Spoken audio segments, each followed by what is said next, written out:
welcome back, everybody. It's meeting 5. Today we cross the midway point on our schedule of 9 meetings.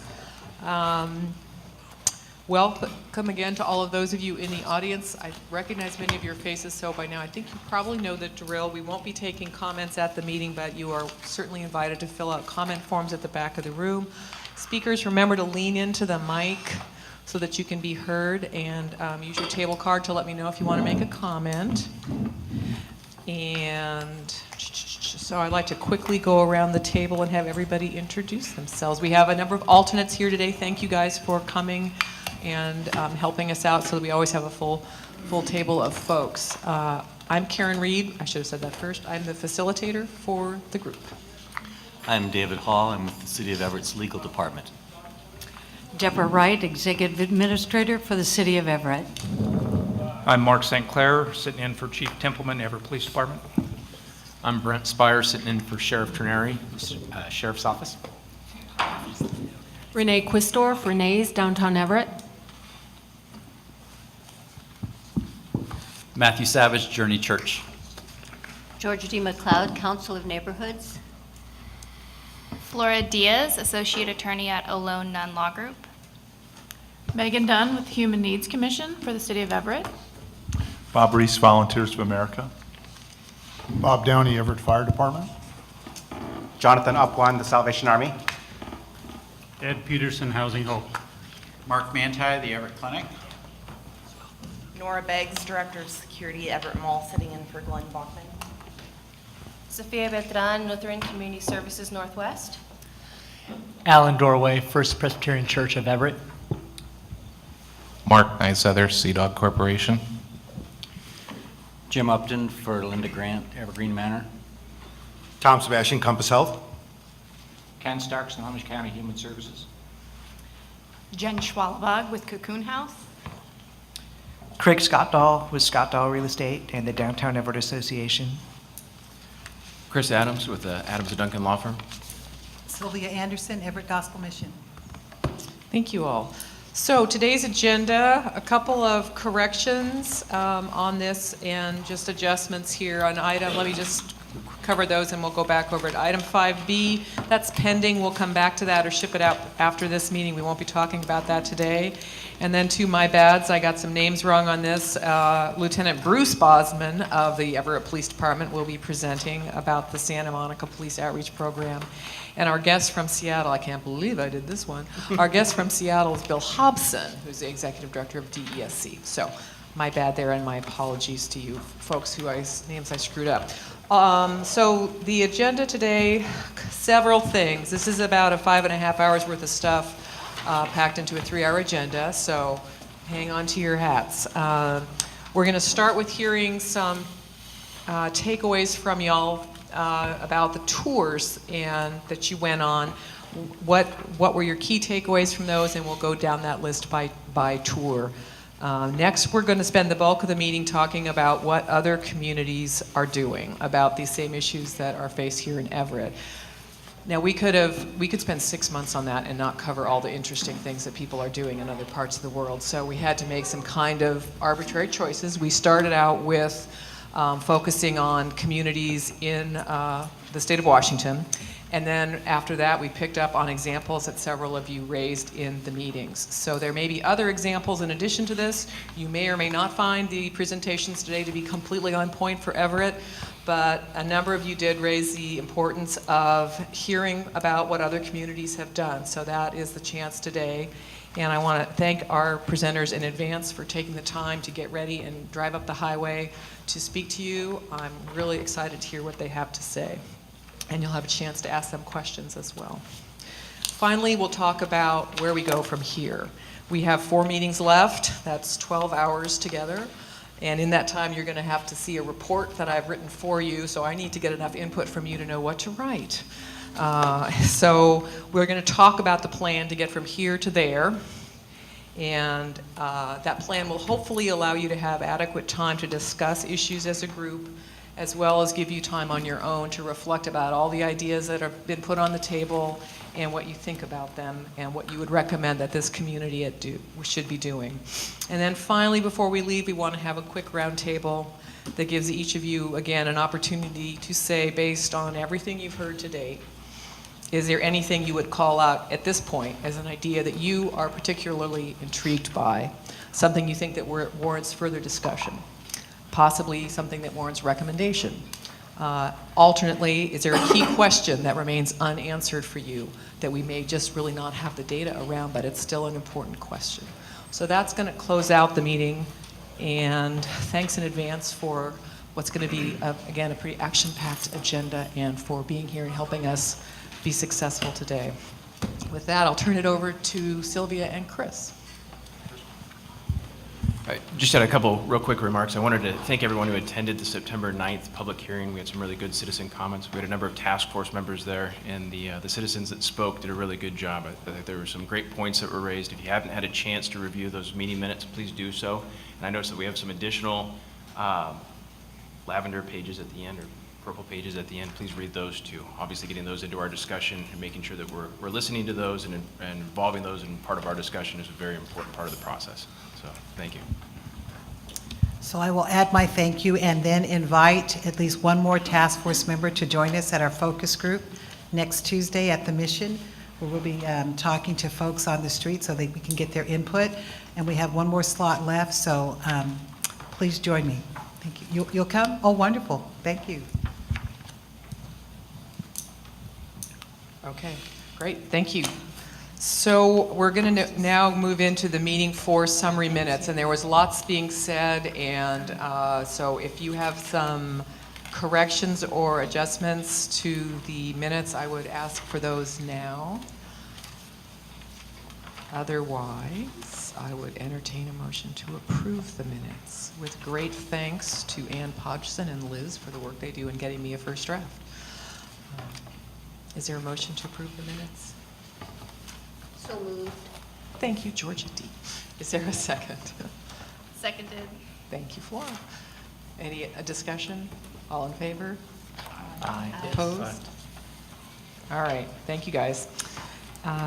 So now we'd like to move on to some of the follow-up on information requests. So that should be showing up in your packet right behind the minute summary, but I think we may have a few things in between it.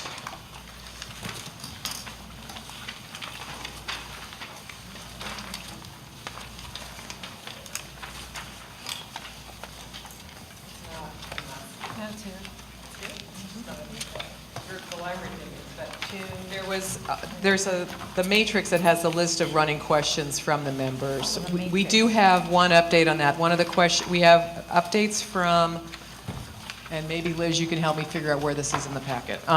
We have sorry? It's right before the lavender pages. Right before the lavender pages. It's in my packet. Oh,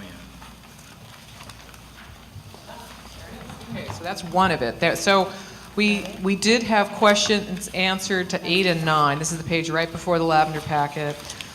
There was a question about the percentage of adult homeless individuals who were homeless as youth, and I did reach out to some agencies in King County and heard that nationally, young adults and youth, so probably folks under 24, half of the homeless people who are adults, chronic homeless adults, half of them were homeless as under the ages of 24, which is, I thought, a fairly startling statistic. And then there was another question about the percentage of the Everett Gospel Mission beds used by individuals between the ages of 18 and 24, and John Hull did provide a spreadsheet to us on that, and I do not know why it is not in the packet, but we will get it to you. So he gave us 3 years worth of data in all age breakdowns, and we'll get that to you after this meeting. Then we wanted to provide a little bit of information about the library in Clark Park, because those issues came up a lot in the homework that you filled out at the beginning of the process. And Deborah Wright has been working with the librarian. She'll say a couple minutes about that. Again, we'll come back to you later on the Clark Park issues. And Project 50 is just for your reading. Mary Jane said she would get us a copy of this report, and it's just an information item in here, which in LA they did a study and they determined that they were saving money by using a housing first model for the chronic homeless as opposed to traditional public safety models, and it's kind of an interesting study. So I'm going to turn it over to Deborah for a couple minutes. Thank you, everyone. Deborah Wright here. Today I'm reporting for the Everett Public Library. Eileen Simmons, the director, has prepared a document that has been included in your packet. Some of you were on the city tour and were given some graphic pictures of the problems at the library. They are consistent with the type of problems behaviors that we see throughout the city. Including in her report is a description of the concerns, the actions she has taken to make the library more welcoming and to the public, and to list additional items under consideration. As you know, the public library is just that, public. Unlike businesses where people conduct their business and leave, the library is a place to read, browse, and gather for meetings. The challenge is how to make a public place welcome to all and not scary and unwelcoming to others. As with other areas, there is some litter, urination and garbage, damage to landscaping, and overflowing trash containers. Inside, the restrooms are sometimes used for bathing, sex, changing clothes, and drug deals. There's occasional theft throughout the library of personal items. The library staff have been establishing best practices and procedures to combat those behaviors that detract from the welcoming experience they work so hard to achieve for the public. They have established clear guidelines about what is acceptable behavior, and the staff have been trained to deal appropriately with the situations. They've established an in-house reporting system to watch for potential problems. There is a staff presence throughout the building to help prevent unacceptable behavior. The staff spends time picking up litter inside and outside the facility. Environmental improvements have been made, such as more lighting in the garage. Regular safety training, including how to recognize and handle illegal drugs and needles. They issue exclusion orders when people do not follow the rules, and have planted additional low shrubs to discourage littering and to keep people out of the planting beds. As with all organizations, budget is a factor. On the horizon, the library has been working with other city departments to consider extending the no smoking area, adding gates to the outside elevator lobbies, extend the hours of the security guard, install shorter stall doors in the restrooms, and install a loafer rail for problem areas. We are also working on a way to improve the overall outside of the library so it is clean, fresh, and welcoming. Okay, so some ideas, hopefully to let you at least know a little bit more about what they are up to at the library and what they've been thinking about and what they have yet to do, pending hopefully some budget funds that could get allocated. Thank you for working with Eileen to get that together, Deborah.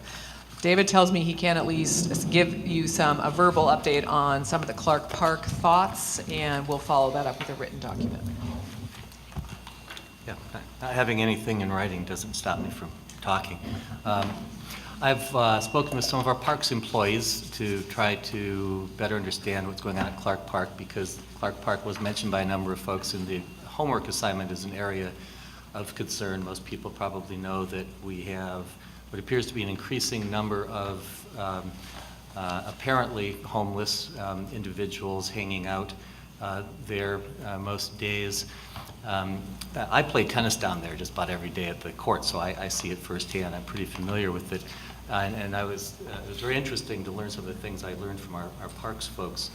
We have problems at, I don't want to say problems. We do have problems, but we've got people at all of our parks using them essentially as day centers and sometimes as camping, but Clark Park is by far the most popular, and the reason it's most popular is that it's very pleasant. It has, nice grass to stretch out on, it has shady trees, it has water fountains, and it's a natural place for people who have no place else to go to congregate. It to me anyway, really points out the need for some kind of day center, because right now Clark Park seems to be the de facto day center in Everett. One of the attractions of Clark Park is there are typically enough people there that folks who hang out there know other people who hang out there, and that's only partly social, partly it's a practical issue. If you have everything you own on your back or in a shopping cart, and you need to leave several times a day to find a restroom or to find something to eat, it's not practical to carry all of your belongings with you every time you do a little errand like that. So at least at Clark Park, they have some folks that they more or less trust they can leave their things with, and head out and come back, and their things are generally still there. A lot of folks who are there in the first place because when they lost their housing, they started out camping in the woods, and their tent was stolen, and so then they're part of the crowd that has the bedroll or sleeping bag and living around town and congregating in Clark Park. So that was a learning experience for me, that the need for storage, safe storage of personal belongings is very important, as pointed out by the situation down there. Although there are certainly increasing numbers of folks at Clark Park, we are having fewer problems down there. And the reason is that the city has increased the number of park rangers who patrol the park and the number of officers who make that part of their rounds. And what they have done is pretty aggressively issued exclusion orders to people who are violating the rules, and if they violate an exclusion order after a warning or two, then they file a trespass notice. And because it is such a pleasant place to hang out, people don't want to be excluded, and so they tend to follow the rules there. That's not the case in some of the other parks because we just can't patrol everything. At some of the parks, and everyone probably knows we're in the midst of a horrible heroin epidemic and across the country, and it's reflected here in Everett. And so at all the parks, we're finding needles. At Clark Park, we're not finding needles because, as I said, people are trying to live by the rules so they can stay there. But when there is occasion to arrest somebody for some purpose, they find on them needles. So I think that points out kind of one of the underlying problems we have here that is just so difficult to address, so we haven't talked about it much, but that's, I think, just a sad fact that our parks folks pass on to me. So that's what I know about Clark Park. I'd be glad to answer any questions. Folks have a question or two for David? Yeah, Craig. I've visited parks in other cities like New York, Chicago, and they always have signs posted that show the acceptable behaviors in those parks. And I'm wondering to what degree the city of Everett has done that, and specifically the new theater plaza doesn't have any kind of signage that would inform a person what they can and can't do there. And I don't have firsthand information about that. My understanding is that there is signage being worked on for the plaza that will list a code of conduct. And I don't know if there is any signage at Clark Park, but that's certainly something we can look into because there are rules that people have to abide by, so it seems like it would be helpful to have them posted somewhere. Good point. Other questions for David? Oh, sorry. Thanks, Megan. This probably, I don't know if David could answer this, but it's my understanding, you mentioned that there's increase in the number of park rangers, but it's my understanding that the park rangers have been reduced from 9 down to, I think, only 2 full-time park rangers for the city of Everett with budget cuts. So can we get clarification? I don't know what the numbers are, but part of that's a matter of just allocating their assignments and where they're sent throughout the day, and they just are making more frequent visits to Clark Park, at least during the warm weather when it gets used the most. Do you want additional information, or does that? Well, I think it's a concern that we have fewer park rangers now in the last couple of years. Okay. So I agree with that. Do you need additional information or to confirm that the staff has been reduced, or? Oh, yeah, if you can confirm. We can find that for you. Okay. Okay. Thanks. Anybody else? Okay. So, Project 50, the minutes from the September 9 public hearing, and now it's back to all of you. And I'm just looking at the list of tours that we had offered out, and I wanted to just go around and ask for folks your reactions, thoughts, any takeaways to what you saw and heard at those events. And I'm just going to go down the list that we shared with you and ask who here actually was able to go to the Snohomish County Jail tour. Raise your hand if you were able to go. Okay. Georgia, do you want to share what your thought, what reactions you might have had from seeing that? And remember to lean up towards that mic if you would. Yes. I was surprised at the number of people that are there. I thought it was quite fascinating to see all the different people that they had, that they do have a doctor, they do have nurses, they do have a lot of people going through there constantly. And I don't know how they do it. It's a complicated operation. Other folks who were on that tour, Jonathan. It was shocking to me that in some units at the jail, the upper levels are unusable due to inmates throwing themselves off to get an attempt to get a heroin fix or some kind of medication fix for that. So half of those beds in that unit are unusable or closed off until there's fencing installed in the upper units to prevent inmates from jumping. Wow. Another thing that we noticed, we talked briefly following the tour, was the lack of preparation, case management before our inmates are released. They're just sort of, their time is up and they're released to the streets. I've commented that the Salvation Army we have a institutional discharge program, and we only have 3 beds. And it's not only for inmates or jail release, it's also for hospital and discharge, but that's only 3 beds. And when we consider, like Georgia Lee mentioned, the volume of people being released from the jail system and actually going in and out of the jail system, it's quite staggering. And it would be interesting to see some kind of case management prior to release for the inmates. Thank you. I think the sheriff and Ken have spoken a little bit to that. You want to follow up on that one? I'll follow up on it just because you give me a perfect example to do a little marketing here. Use that mic if you can, sorry. Yeah.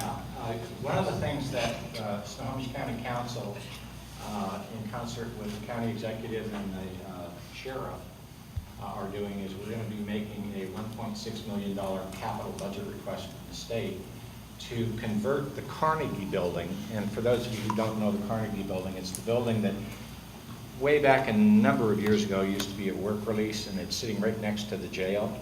We want to convert that building to 20 beds, transitional beds in the bottom floor, and on the main floor would be chemical dependency, mental health, employment training and assistance, signing people up for health care, getting people in contact with their primary care provider, and that the lower level beds will be targeting low-level offenders who we either divert away from the jail or who are in the jail, they're now getting out, but they're homeless and have nowhere to go, and we would give them a bed in there. And there'd be an average length to stay in there of maybe 90 days, but some may stay up to 2 years. And while they're there, we would be looking at finding them more permanent housing, along with services that would help them stabilize. So, perfect opportunity. Thank you. Anybody who likes that idea, we definitely encourage you to support it, including the city of Everett. Thank you, Ken. David? And I'll just note that in our, we had our 3rd and final criminal justice subcommittee meeting earlier today, and support for the Carnegie proposal will definitely be one of the recommendations that we forward to the whole task force for their vote. And the 3 subcommittees are reporting back at the October 2 meeting, so that'll be really exciting to see what they come back with. Anybody else who went on the jail tour that wants to speak to that? Otherwise, I'm going to move to the next one. Who went on the city tour that was hosted by Craig? And I know Renee was part of that. Georgia D again. All right, and then Bob. Tell us what you thought. Well, I didn't realize that, I knew they had problems downtown. I didn't know they were as constant as they are and as bad as they are, but they furnished us with some lovely pictures, which certainly gave you an idea of what was going on. Thank you. And Bob, did I see you went on that as well? Maybe just a general comment that after we had discussions, it appeared to me that we all make personal assessments, decisions, and share information with others based on information that can be incorrect. And so we had some ideas on both sides that were possibly dispelled in discussion as a group. So there's value in doing these types of things, and it points out as you go through it that we don't know as much as we should about the subjects. Thank you for that. I think that's one of the reasons we are all here at the table, to learn new perspectives on these issues. And certainly there have been a number of things where we're at least not able to bring to you some of the facts that I think might be helpful. So we have some room to go on the fact discovery stuff, but lots of good sharing of perspectives and experiences as well. Anybody else that went on the city tour? Ed? Yeah, I was struck by the graphic description of the problem, the vividness of the issues that business owners need to contend with is dramatic, and I can imagine if I was a business owner down there, I would be very, very concerned about it. I was also struck by references to the fear factor and the way that affects people. People have different levels of tolerance and different levels of experience and different levels of understanding, and I think some of the fear is needless, but out of the person's own particular backgrounds and psyche, some of it is real. But some strategy around helping people assess the situation they're in and not overreact to it, I think, is an important ingredient as we think about how to deal with this. But I was really struck also by the generosity of spirit that was expressed by those who are being impacted by this, because they're not hostile to the people that are on the streets, and they could be. But they know that it's impacting our economic environment and that it's a challenge for them as business owners and a challenge to our community. So I think fertile ground for some work can be done in that area, and it needs to find some solutions. Thank you for that. Perception certainly it has a lot of reality to it. Remember that from Sociology 101, that there's what people perceive to be real is real for them, and it's hard. It's something that you need to pay attention to. Compass Health. Who went on the Compass Health tour? Did that did get rescheduled? Mm-hmm. All right. Who would like to speak to that? Matthew, you want to start? Well, first I'd say thank you to Tom. He did a great job leading us around, and I appreciate that. The tour is very informative. They do much more there than I ever realized, and it was great to see firsthand both the triage and the work that they do there, but also the peer-to-peer program. I know for me, being informed on the services now better is going to enable me to direct, I think, more people their way, and so I was very encouraged by that and hope to use them more. And they're providing an incredibly valuable service to our city, and I hope they'll stick around close by. So, thank you, Tom. Thank you for that. Flora. One thing that stood out was that they mentioned they've had a 35% increase in people using Compass Health since the Affordable Care Act went into place. So people who, apparently more people now have medical insurance and can afford mental health care. And then the other thing was that we get people from well outside of Everett because it's a type of facility, treatment facility, that just doesn't exist in many other cities. So they mentioned that they get people from Sultan, for example, and from a lot of other cities. So because we have this treatment facility and other cities don't, and there's a need for this type of care, we are importing the patients from other places into our city. It's a challenge there. Others that were on that tour? Yeah, Mark. Yeah, to expand upon her comment about the 35% increase in patients, unfortunately they don't have a 35% increase in employees. And that was very clear that, that's one of their problems now, is trying to have the staff in order to handle the load, if I'm correct. So The Peer Center, I think you would consider kind of a daycare, I mean, not daycare, but a day center. So I know that that's been mentioned many times, that we need to have a day center. The Gospel Mission, I believe, has a day center that we were at and was active when we were there. And obviously they have a day center. It was, when we were there, it had already been closed for the day. But I mean, there are facilities out there for people that want to participate. And I think based on the 2 tours I was at, I'm really convincing myself that the homeless problem is really isolated to a small core of people that don't want to follow the rules at the Gospel Mission or Compass Health or the parks or anything else, and they're causing the bulk of the problems. I think it's been made aware to me that a lot of the people do play the rules according to the game. They are homeless, but they are participating in programs trying to help themselves, and what we see is a small portion of the population really causing all the problems.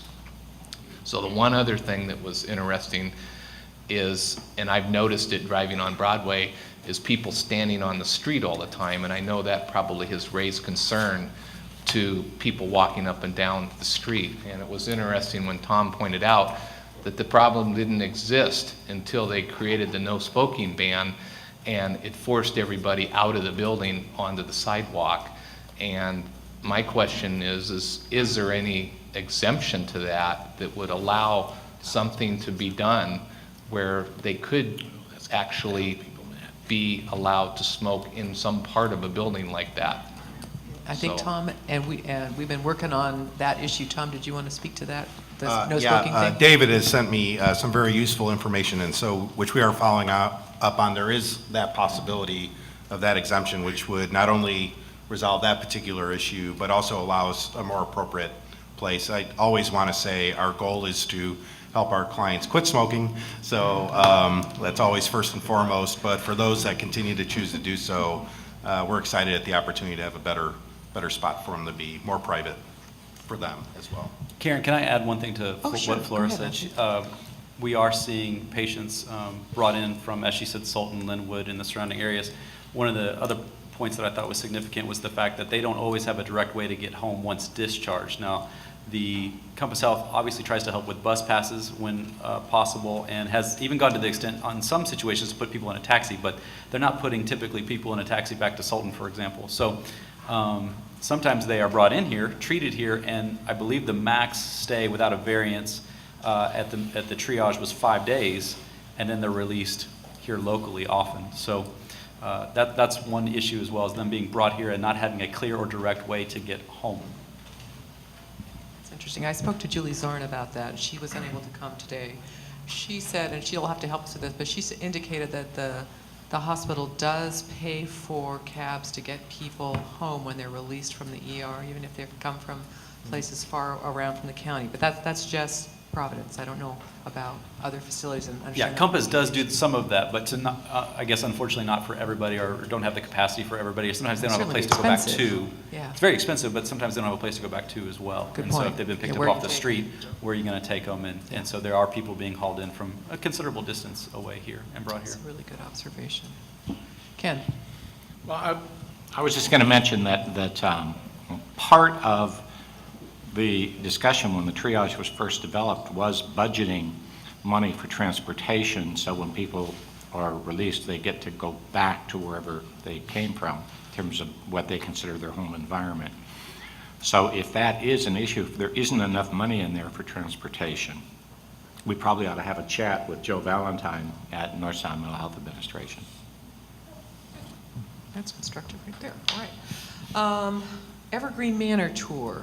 Did anyone go on the Evergreen Manor Tour that is here today? Nora, you went? Okay. I just want to commend you and Linda Grant. You guys do a phenomenal job.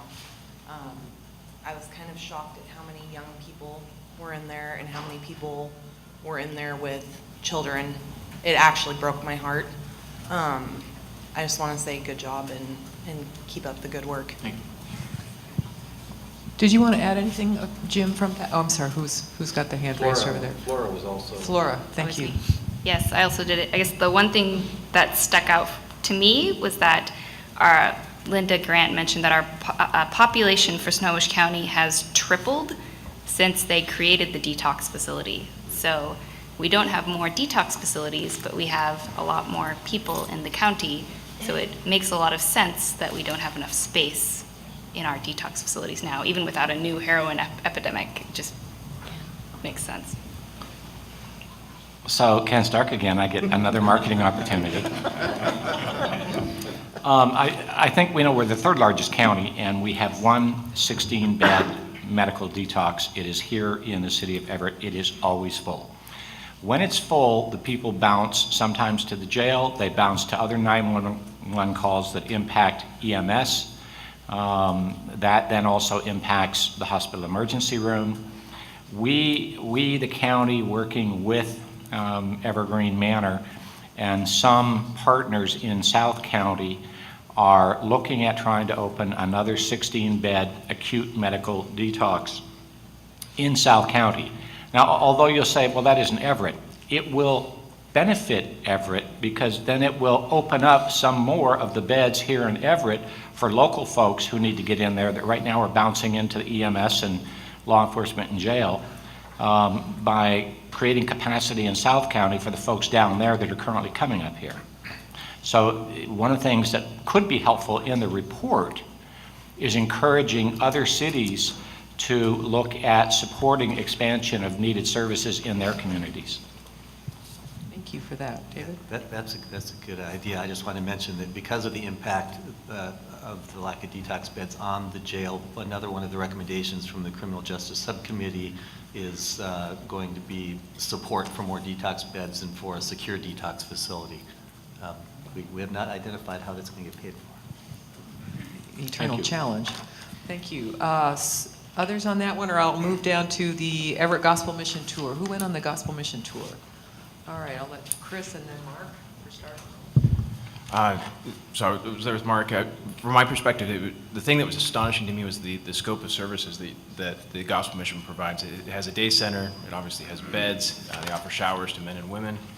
They have meals. They offer clothes. They do a lot of things that I didn't realize that they were doing down there. So I think that's what really struck me as significant in terms of the tour. So. Yeah, I agree. Again, I've been their neighbor for 30 years, so I've had false images for 29 years and 3 months. I think they really do a good job, but I think a lot of the credit also goes to the individuals that are there. I think a lot of them want to better themselves, and as Chris said, they have several different programs.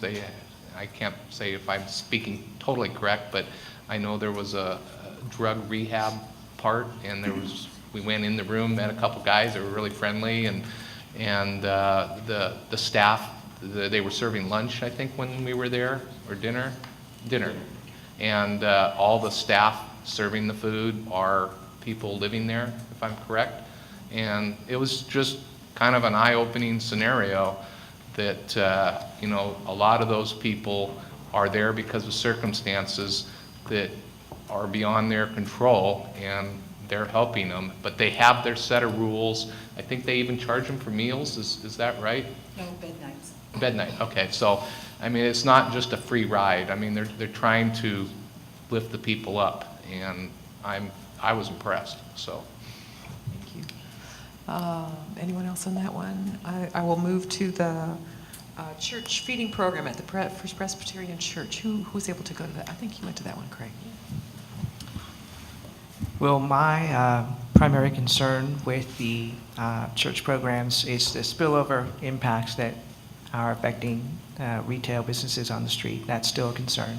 I did take advantage of the opportunity to visit First Presbyterian Church, and it's very well organized. Their volunteers are obviously very committed to what they're doing. One of the things that First Presbyterian does that some other churches don't is they provide shower facilities for people to take advantage of that, which is positive.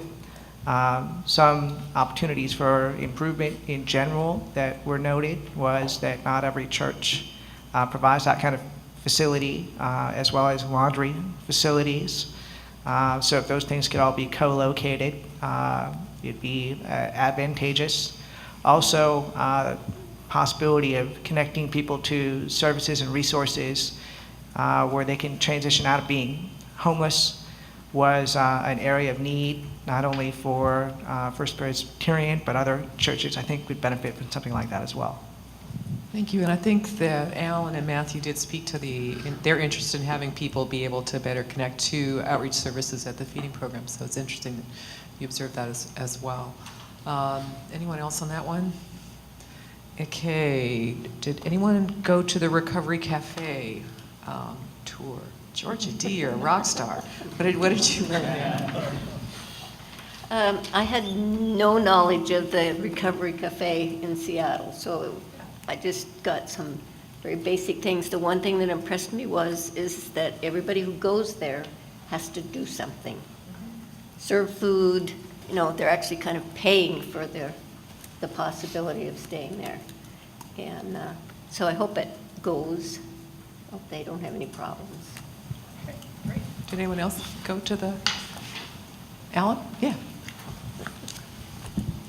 I was just impressed with the model, and I hope that they're able to start. I know that it's going to cost some funding, so I think they're having a fundraiser breakfast on October 16th, so attend.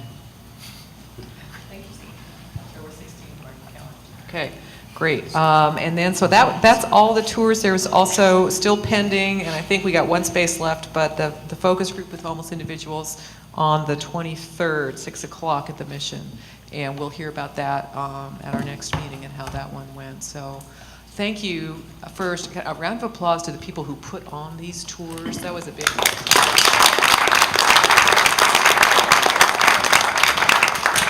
I really also very much appreciate that you all made time from your schedules to go and check these things out and learn some new things and see something on maybe a slice of the reality of going on downtown that you might not have seen otherwise, and I think that's what this is all about. So thanks very much to those of you for sharing your thoughts today and who were able to go to the meetings.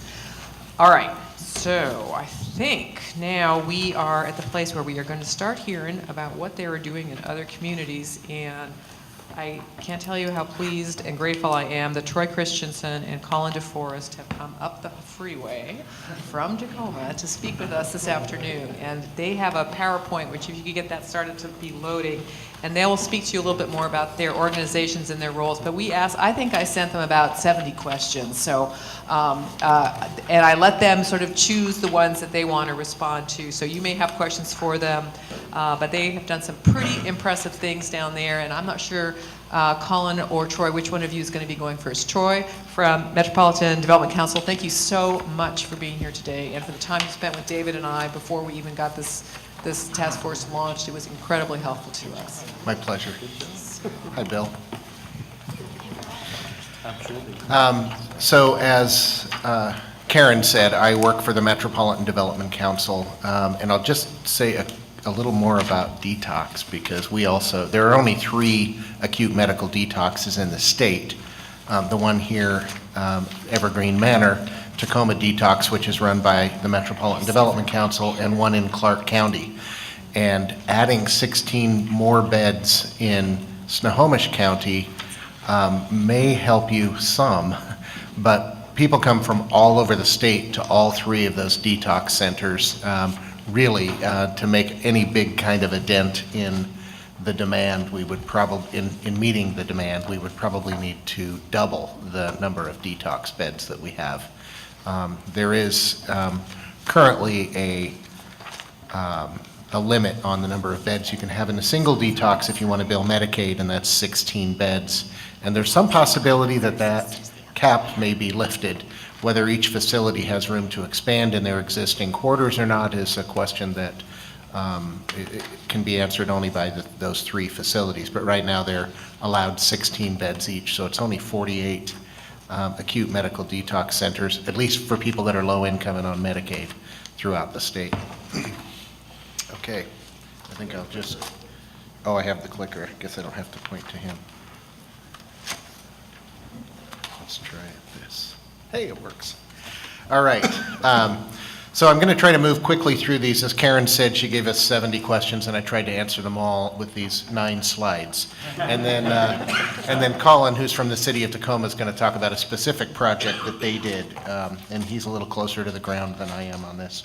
In 2004, Pierce County, the cities of Tacoma and Lakewood, and the providers created a 10-year plan to end chronic homelessness. You may have one of those here in Snohomish County as well.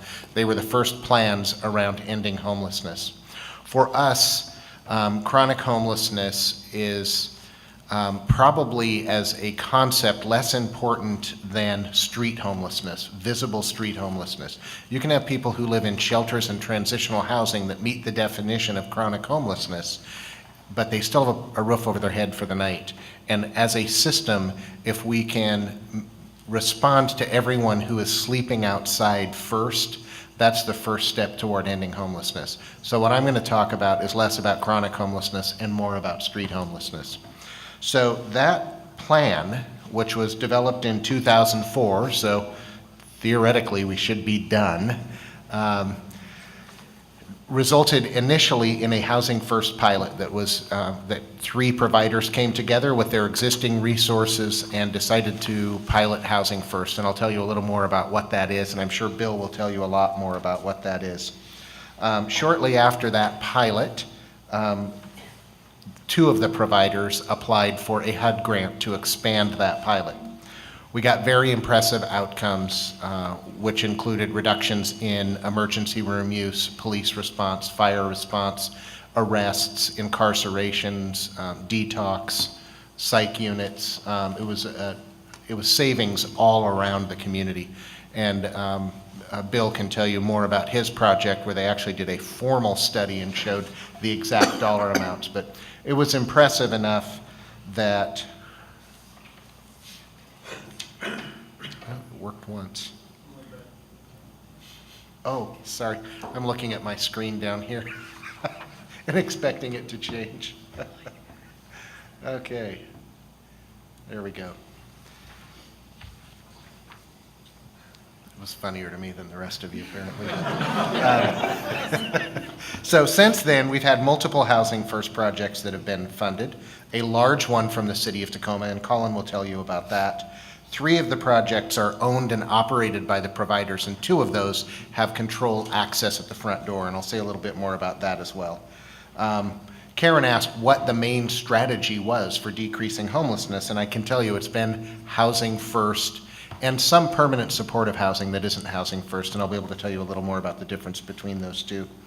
And the individuals have been engaged through daytime drop-in food sites, encampment outreach, and path outreach teams, which are teams that by design are to outreach to the street for people that they believe may have some form of mental illness. But usually those teams are used to engage anyone who's living outside. Housing First, for those of you that don't know, let me just make sure, okay, never mind. Okay, so she wanted to know where the locations were as well. And the initial projects were strategically located throughout the county. They were scattered site, and what that means is providers rented apartments and then subleased those to the tenants. By definition, Housing First, you're required to have the lease in your own name. So in order for us to sublease, we couldn't add any additional requirements to those leases. And I'll say a little more about that in a moment. What we found, however, when we scattered them throughout the county, and we did our best, even though most of them were engaged within the Tacoma city limits, we knew they didn't originate there, so we did our best to place them throughout the county so there was no one area that was getting more than their fair share. What we found is 1/3 of them failed because there was too much traffic going in and out of their apartments. Not surprisingly, if you live on the streets for 10 years, which some of them had, people preyed on them pretty quickly. We had people moving in and selling drugs out of their apartments. We had people that would take over apartments and use them for prostitution. Sometimes it was just a deal made where 3 or 4 guys all agreed that if any one of them ever got an apartment, they would all be housed. And of course, that's a great plan, but the property managers said no, and they got evicted for too much traffic going in and out. And so that's why we have 2 of our projects that are coming online this year that have control access at the front door that are owned and operated by providers. One of the 3 owned sites is in Spanaway, and the other 2 are in the heart of Tacoma. So when we decided we were actually going to build projects, we decided they did need to be near the services that were available, and they needed to be in an area that was not too far away from where we were trying to recruit people off the street to come and live. So what is housing first? First off, it's permanent housing. And I should tell you, a lot of taxpayers and a lot of neighbors are challenged by the concept of housing first, because they think that if someone is coming off the street, they should have different kinds of rules than the rest of the renters do.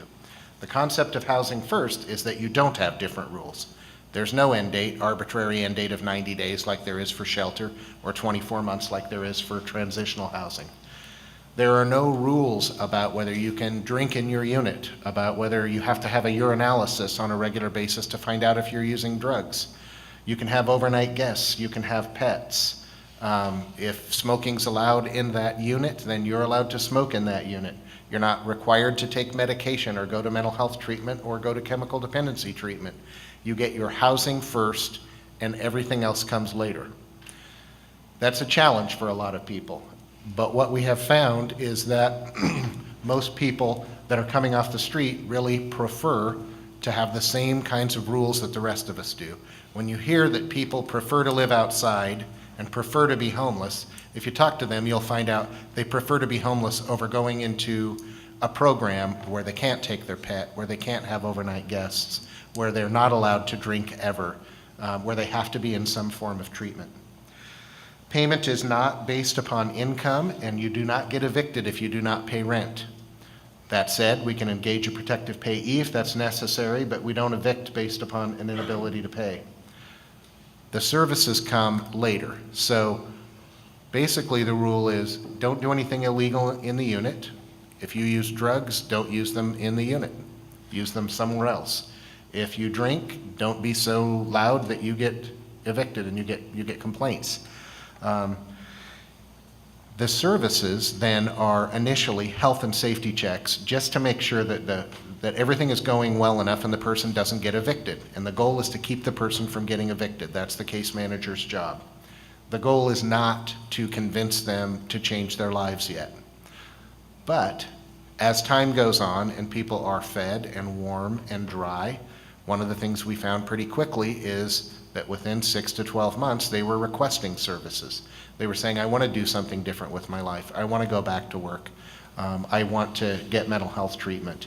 And they actually end up using, and the research actually shows this, that they're more likely to use services if you do not require them than if you do. Because then they end up using the services they want to use as opposed to the ones that we think they should use. So the state of homelessness in Pierce County, since 2005, 9 years ago, we've shown a 60% reduction in street homelessness. And actually, it was even lower than that. We've seen a stepwise reduction every single year since 2005 until 2014. It went up quite a bit in 2014. We have some theories about why that is, but we don't know for sure. That's based upon the point in time count.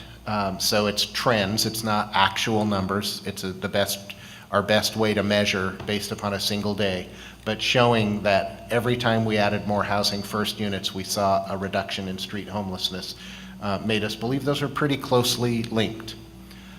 We will have, as I said, 2 new projects before the end of this year, one at the end of this month and one in December, that are both owned and operated by providers, where tenants will have their full lease, but there is control access at the front door, meaning they have a key card that they need to use to get in, and there's a doorman, or a concierge as we're referring to them, and there are services on site, a health clinic in both locations, as well as behavioral health, and then also opportunities with education and employment. The benefit of having someone at the front door is if a resident says, I don't want that guy to follow me in, the front door person will be able to keep them out. If we do start to notice traffic pickup, even if the client's not complaining or the tenant's not complaining, then we begin to have a conversation with them about what that traffic is about, with the goal being that we would be able to keep those, the third that initially failed out of Housing First, housed still.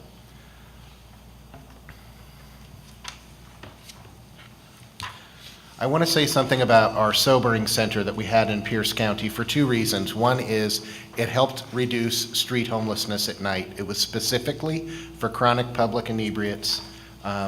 Although you could come in with other substances, it was used mostly for people that were intoxicated that otherwise would have ended up in jail or the emergency room. 12 beds created in 2005 as a partnership between police, fire, hospital systems, county, city, and providers. And in 2014, we closed the sobering center because most of the chronic public inebriates were housed in Housing First. And we saw a significant reduction in the use of the sobering center. And so those funds were redirected to other projects that met current needs. And we celebrated this twice because we needed a celebration around the fact that we had a social issue in Tacoma that we needed to solve, and the community came together and created this resource. And then we needed to celebrate the fact that we created permanent solutions so that we would no longer need this crisis response. So it's something that we've been pretty excited about this year.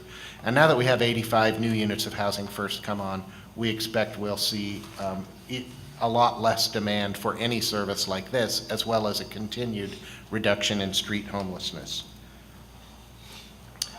There was a question about where the Housing First funding came from.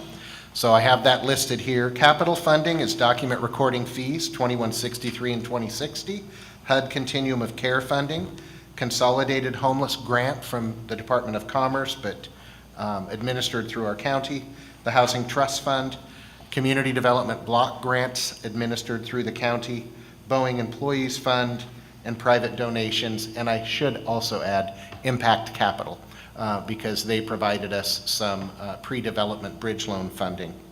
And then for those apartments that are rented, rental assistance and services, the City of Tacoma General Fund, the City of Tacoma 0.1% mental health chemical dependency sales tax.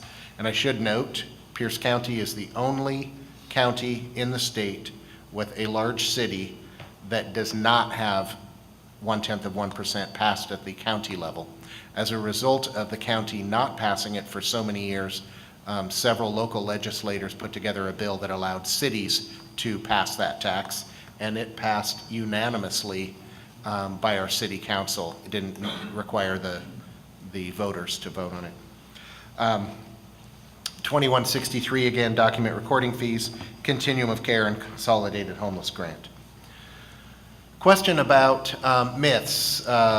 Karen wanted to know what were some of the myth-busting things that we learned through the last 10 years. When the city did the encampment project, there were 91 specific individuals in 14 encampments. They asked all of them, and they went out with path outreach workers so that they could confirm they had been in those encampments for a while. They asked them if they would like to be housed using a Housing First model, and 90 of the 91 said yes. And that's really important to know because a lot of people carry around this belief that people prefer to live outside. And for the most part, they don't. For the vast most part, they don't. I guess maybe that's just the vast part, they don't.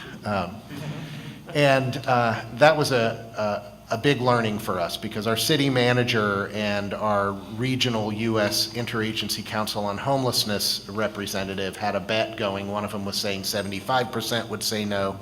The other said 25% would say no. And in the end, it was less than 2% that said no.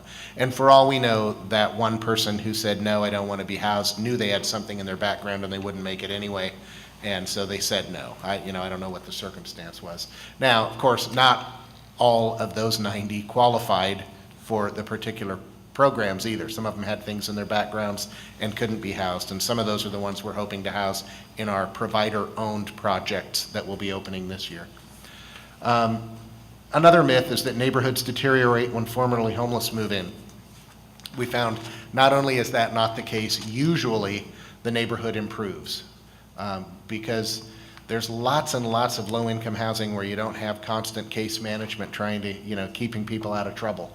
And one of the projects that we're opening at the end of the month, it's an old apartment complex that was abandoned, and the rehabilitation of this 1912 building has significantly improved the neighborhood.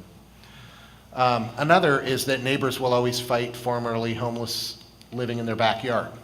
Now, that's not to say that some don't, and I know Bill's particular story on his biggest project where, they had a pretty big fight. But that isn't always the case. Sometimes neighbors don't. And I know that a lot of times projects don't even get off the ground because people don't want to ask. And even when the neighbors say, we don't want you in our backyard, that doesn't mean that you can't do it anyway. There are civil rights associated with people having a right to live where they want to.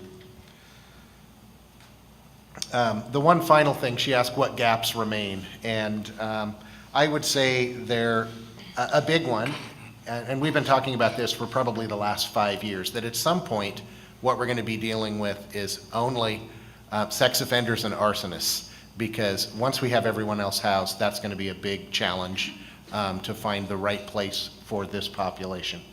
The second is right now, we don't have enough housing first for everyone to end homelessness in Pierce County. We're getting closer and closer, and we're fortunate that our community has prioritized this. And then finally, the community will to continue to house and serve those who need it. That while we feel pretty good about what our community has gotten behind, at some point we need to push past the fulcrum and get the entire community, or at least a critical mass, saying we will not tolerate anyone sleeping outside. I'm going to turn this over to Colin, and did we get this on the same? Oh no, it's a separate presentation. I think probably it works best for each of us to do our presentations, and then we can jointly take questions. That'd be perfect. Thank you.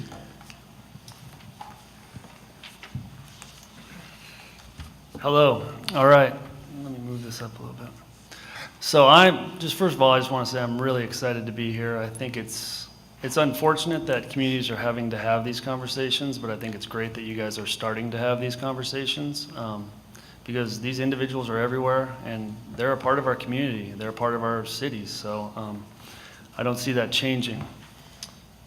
So, we can serve them in one way or we can serve them in another, but they're going to be here regardless.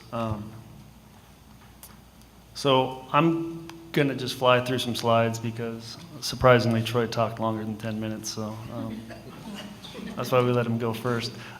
So some of these things I'm going to touch on just really quickly. Troy's already covered. First, as we mentioned, we have really been, for 8 years, we've been riding this wave of decrease actually on our homeless numbers and our point-in-time count, which is not the most accurate way of counting them, as Troy mentioned, but it's still, it's reliably unreliable, I guess you could say. So even with 2014, where we did have a modest spike in the overall numbers, you can see from 2011 to 2014 that decrease, which is still really good. So we are really still seeing over time a great increase. On the bottom, you can see one of the more troubling, just in this 2014 count, what we found is this 64% spike in chronic homelessness from 131 in 2013 to 213. So I really scratched my head on this one because this is a population that I work with a lot, and we've been really doing a good job in serving this population. I work closely with a lot of different groups in serving this population.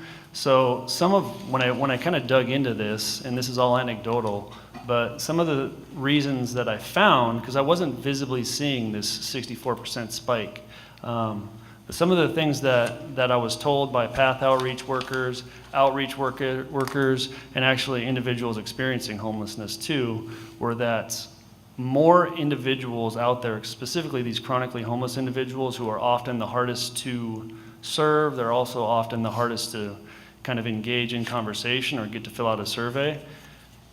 With the work that we've done over the past few years, specifically with the police and some of the other professionals from the government agencies, individuals have been more willing to participate. So a lot of what we heard was individuals who in previous years had not participated this year. So that, whether or not that's true, that's kind of anecdotally what we heard. If I could just add one quick thing. The number that you saw up there from 2,000 down to 1,464, the vast majority of those people are sheltered.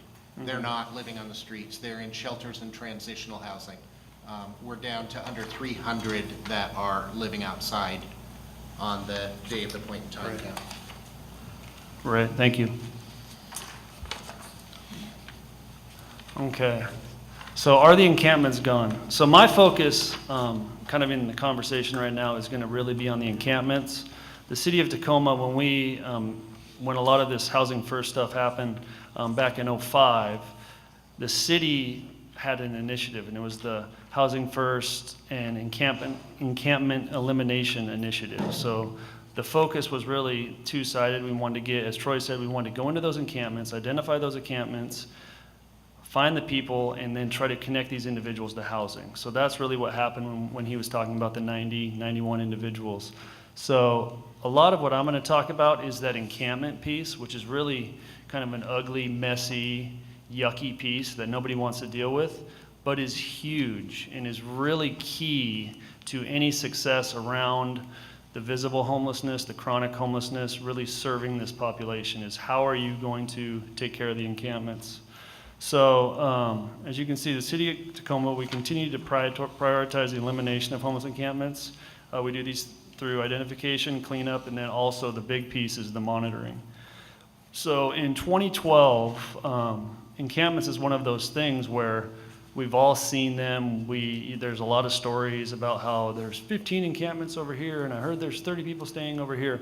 But we had no baseline to go at. So I decided in 2012 that I was going to start GIS mapping these encampments. So then we had a baseline to start with. So as you can see, in 2013, we had 175 homeless encampments and that's just within the city of Tacoma. And really what an encampment means is it's a site. There could be one encampment right here. There could be another encampment right over there. It's different sites, so you can almost think of it like a campsite. So there's one tent there where someone's staying. There's another encampment over here with 3 individuals staying there. So that's really what an encampment is. So 175 could actually be, that was active and inactive encampments. So there could be more or less than 175 individuals actually staying in the encampments, with some of them being inactive. But as you can tell, from 2013 to 2014, this past year, we dropped that number in half, getting it down to 86, which is huge. Since 2012, over 200 of these encampments have been cleaned. What I have, a lot of, when I talk about this stuff, there's 2 things. It's collaboration. It's the collaboration with your partners. It's identifying who your partners are within the community. And what I've found out is everybody, as you can see here, everybody is touched by homelessness, especially if it's street homelessness, if it's in front of your business, if it's in your backyard, if it's your cousin, if it's your brother. Everyone is touched by this. So really, we really need to go across lines, So I'll go over here in another slide, who are some of the partners. But that is huge. So it's identifying your partners, and then also success. And that's kind of what Troy touched on, is what does any work that you're doing, the work this group is doing, what is the success? What does success look like? If you have Housing First, what does success look like for Housing First? Being a funder, being a city, I still have that conversation with our contracting specialists, like around success, because they want to see big numbers. Well, they only serve this many people. Well, the less they serve, that actually could be good. And success looks very different for each individual, especially when we're talking about chronically homeless. So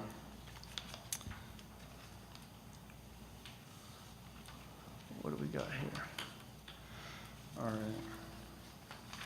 So encampments, what works? So just really quickly, we have the city, I have a standard operating procedure for cleaning the homeless encampments. And this is kind of it. I won't kind of go through it too much, but it's identifying the sites, really responding to those. Big, huge key piece is really taking the time to connect the individuals in the encampments to resources and services. And I'd be lying to you if I said every single time we're connecting these individuals to housing, because it's not happening. We don't have that kind of housing stock. But you know what? It's amazing how many of these individuals over time have been housed. So it's connecting the resources and services. And as you can see, I got those red asterisks. All those spots are spots where the police are involved in one way or another with us in this process. They may or they may not be, but police play a key role in this. They are a huge partner of mine. I have monthly police meetings with our lieutenants and our officers, specifically around homelessness, homeless encampments. How are we doing? What are we doing? How are we serving these individuals? Big piece on that though, so connecting and then cleaning the site. Cleanup is huge. It's very much like the whole broken window theory or graffiti or anything like that. If you do not clean up the site will be repopulated. And if you just move the individuals along or connect them to services and you leave the tent and you leave the stuff, it's just a matter of time until someone else comes along and says, this is going to work for me too. This worked for someone else. So it's really cleaning up that site.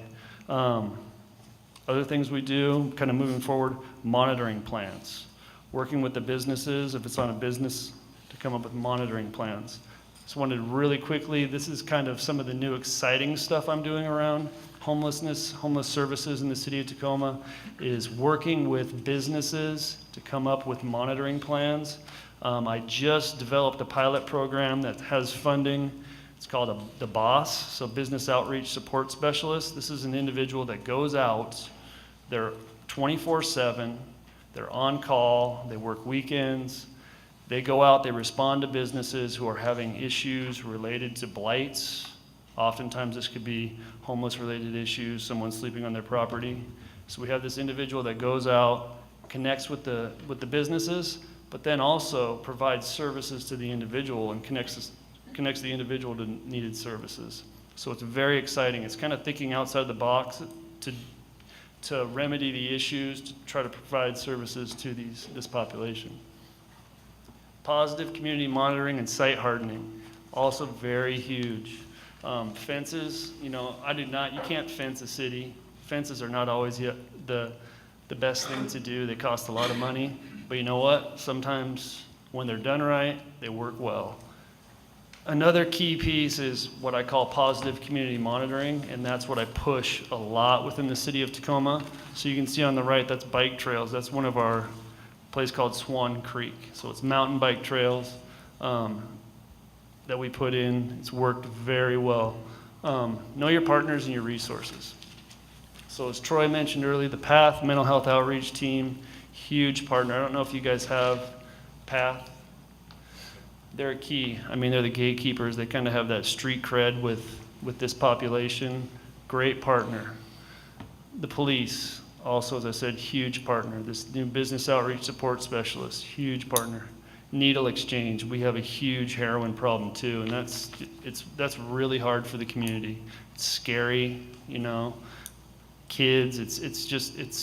And usually it's in parks and it's in these areas where it's very concerning. So we work really closely with our needle exchange crew, and they're great. We call them and they're there in a hurry. Shelters and feeding sites, another huge partners as far as when we're trying to connect a lot of these individuals that we find in the encampments to services. Libraries, I heard the library talking. The library is huge, Our library is very willing to partner with us. We have the PATH team and the BOSS they have rooms at libraries where they'll meet with individuals experiencing homelessness. It's just a place where we have large numbers of individuals that hang out. So rather than try to force them out, we try to work with them while they're there.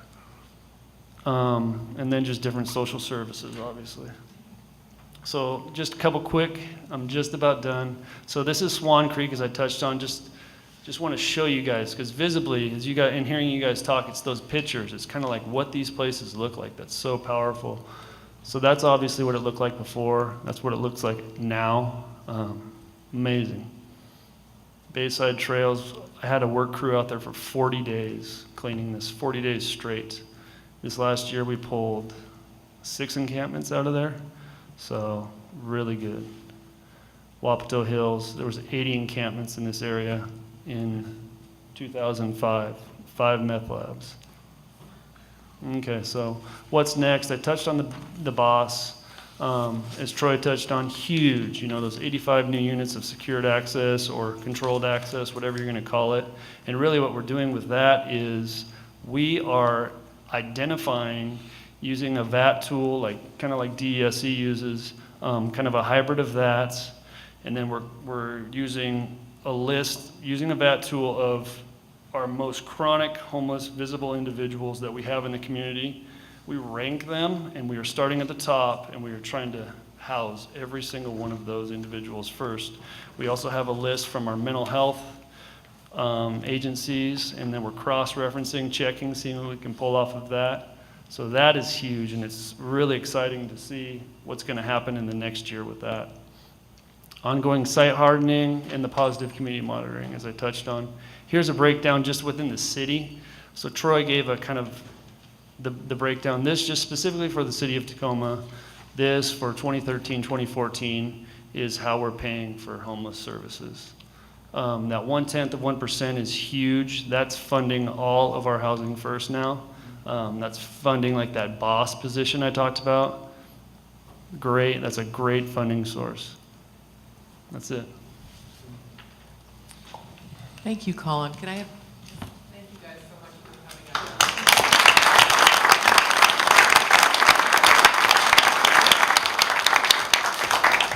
So even though we are a little over time, if folks have questions for Troy or Colin, this is a good opportunity to ask them. Does anybody have a question or a comment? Yeah, Mark. Great presentation. Thank you very much. Troy, you talked about the 3 providers. Could you expand on that a little more? I don't need to know who they are, but just describe them in general and describe for me their viability and how they're able to keep that going. They were 2 organizations that already had permanent supportive housing, which means that you have intensive services and rental assistance for people with disabilities. But they were not Housing First. One was a community mental health provider, and one was a chemical dependency and healthcare for the homeless provider. The third was our local AIDS housing and AIDS Foundation partnership. Thank you. Other questions, comments? Ken, sorry. Mine was just a comment for anybody who heard Troy's comment about the law that got changed that allowed the city of Tacoma to pass the 1/10 of 1%. That law wasn't written to allow any city. It was so narrowly written, it was predominantly written to allow the city of Tacoma, not any city who wants to do it. So just an FYI. And the county of Snohomish has that tax imposed, Well, and right? The county, all 5 counties in this region, Snohomish County up to the Canadian border, passed it, yes. Right. And if the county passes it, then the cities within that county cannot. Other questions or Can I ask comments? one? Yeah, sure, have at it. I was gone for a couple meetings, so I get a couple extra questions. Have you been able to measure any changes in the jailed population as a result of the Housing First? Not the jail population per se, but the people who have been housed in Housing First, we have tracked their incarcerations both before and after. And I don't have the exact statistics, but it was a significant reduction in every Housing First program. And the police will tell you that when you have a home and a place to go to, you're much less likely to be arrested for nuisance arrests, or at least incarcerated for nuisance arrests. I think that also tracks the Project 50 study results that are in the packet. David? I'm not a housing guy, and I don't know much about encampments, but I'm kind of intrigued by the philosophical differences I hear and the politics around it. In some places you hear people talk about cleaning up the encampments, and what they mean is they force all the homeless people in the next town and they bulldoze the encampment. But you guys obviously see cleaning up encampments from a different angle and do it for a different purpose. Could you just comment on that? Well, I can tell you the origins, and then Colin may have a comment as well.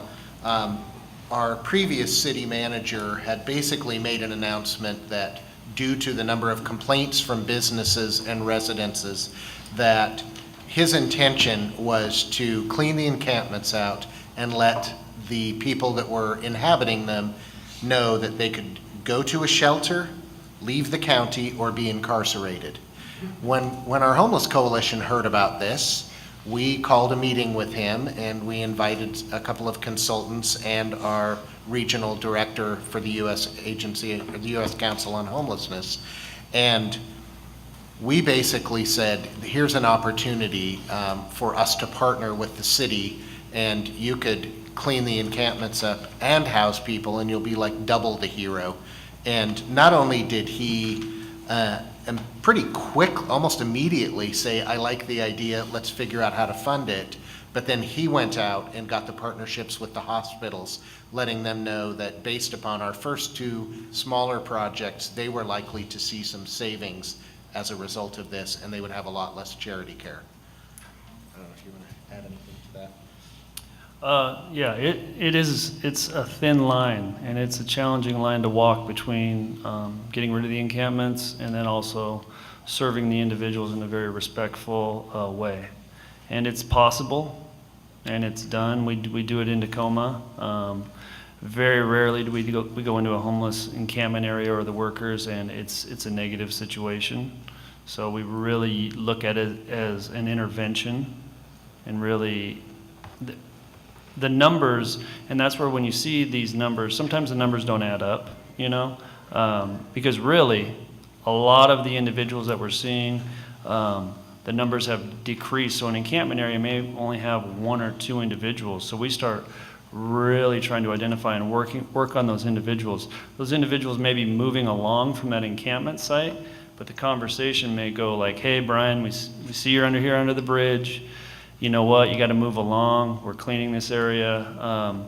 Have you talked to your counselor? You're still on the Housing First list. Have you touched base with anybody? Yeah, you know, so it'll kind of be a conversation like that. Where are you going to be? I'm going to go up to the hospitality kitchen. I'm still working on getting into the shelter.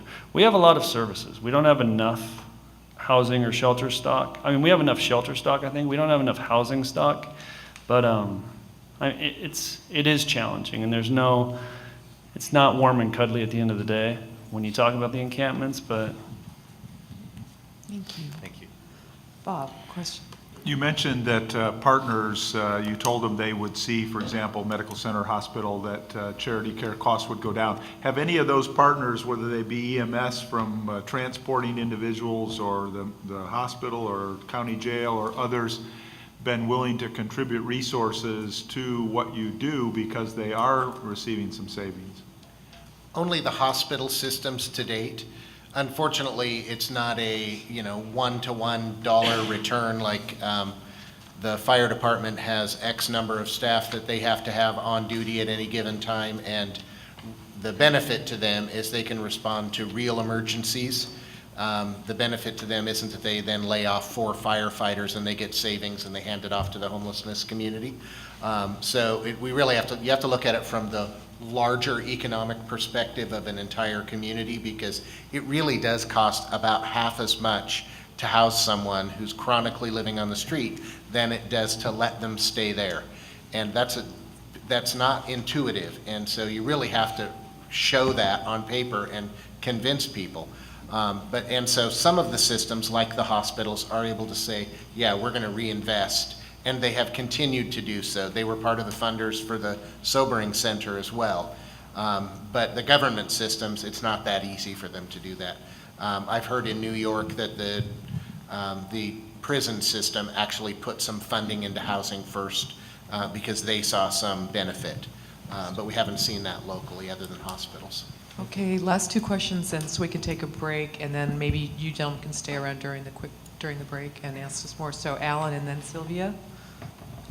My question is, because you just touched on it, is there a waiting list for the Housing First? And what type of, how long, it seems like you started out with 90 individuals, and then, you know, is there a list, and then how quickly do people move along that path of?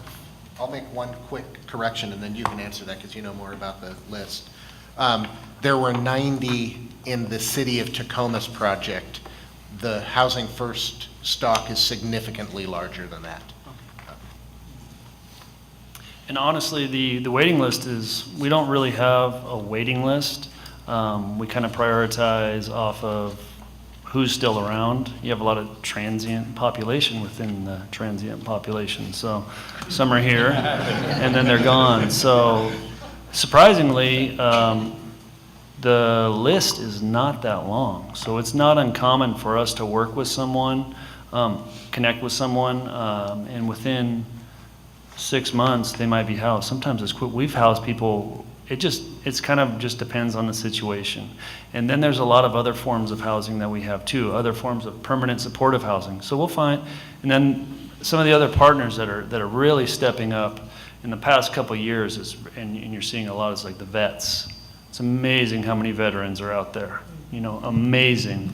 And they, for whatever reason, so many times it just comes down to, why are you not taking advantage of are you getting your VA benefits?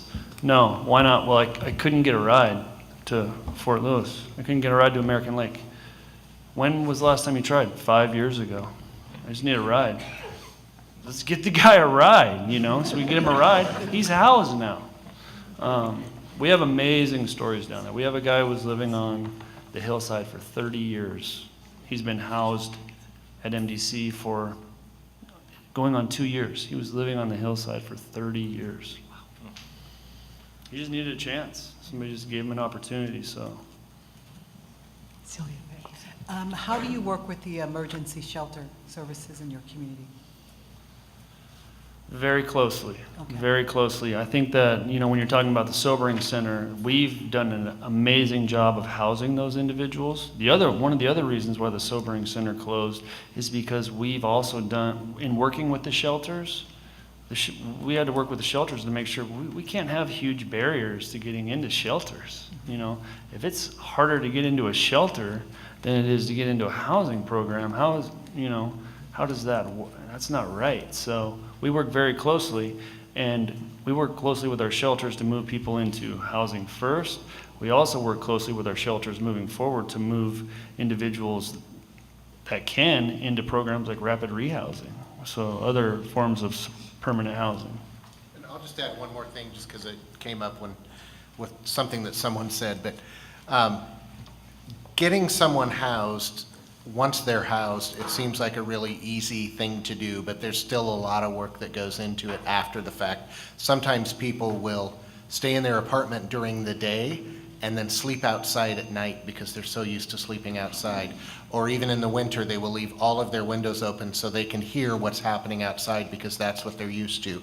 Or they will sleep on their floor in a tent for the first 3 months because just being inside after living outside for sometimes up to 30 years is a really, really big change.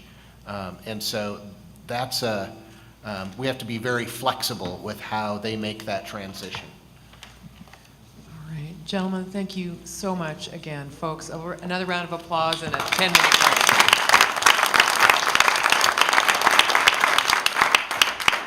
So we're going to reconvene at 1:45. We are in triage mode officially now in terms of the rest of our agenda. So please be back in your seats at 1:45, and we'll keep going.